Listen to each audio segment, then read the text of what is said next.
1989 সাল, শীতের শেষ দিক। ঢাকার পাশের ছোট্ট এলাকা নবীননগরে ছিল এক পুরনো হাসপাতাল। লোকজন বলতো হাসপাতালটা দিনে যতটা শান্ত, রাতে ততটাই ভয়ঙ্কর।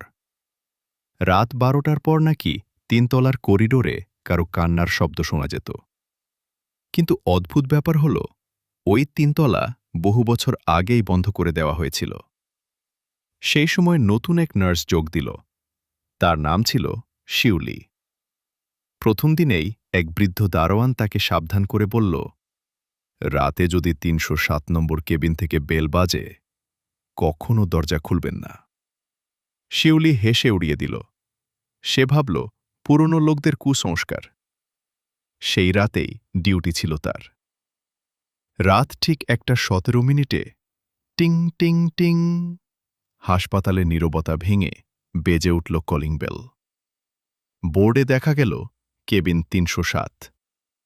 শিউলির বুক ধড়ফড় করতে লাগল, কারণ হাসপাতালের রেকর্ড অনুযায়ী 307 নম্বর কেবিন বহু বছর ধরে বন্ধ। তবু সাহস করে সে 3 তলায় উঠল। উপরে ওঠার সাথে সাথে বাতাস ঠান্ডা হয়ে গেল। লাইটগুলো বারবার জ্বলছিল আর নিভছিল। করিডোরের শেষে মরিচা ধরা দরজায় লেখা 307। ভেতর থেকে আসছিল কারো ফিসফিস শব্দ। শিউলি দরজায় কান রাখতেই শুনল, আমাকে বাঁচাও। তার হাত কাঁপতে লাগল। হঠাৎ দরজাটা নিজে থেকেই ধীরে ধীরে খুলে গেল।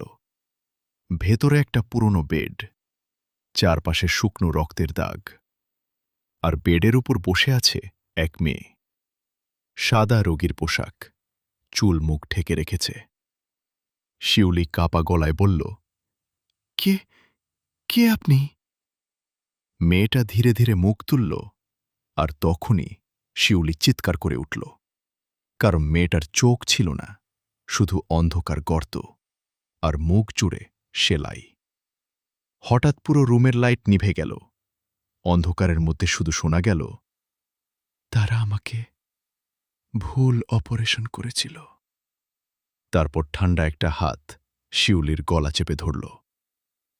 পরদিন সকালে হাসপাতালে স্টাফরা 3 তলায় শিউলির জুতো খুঁজে পেল, কিন্তু শিউলিকে আর কখনো পাওয়া যায়নি। এরপর থেকে প্রতি রাত 1:17 307 নম্বর কেবিনের বেল এখনো বাজে। আর কেউ যদি ভুল করে দরজা খোলে, সে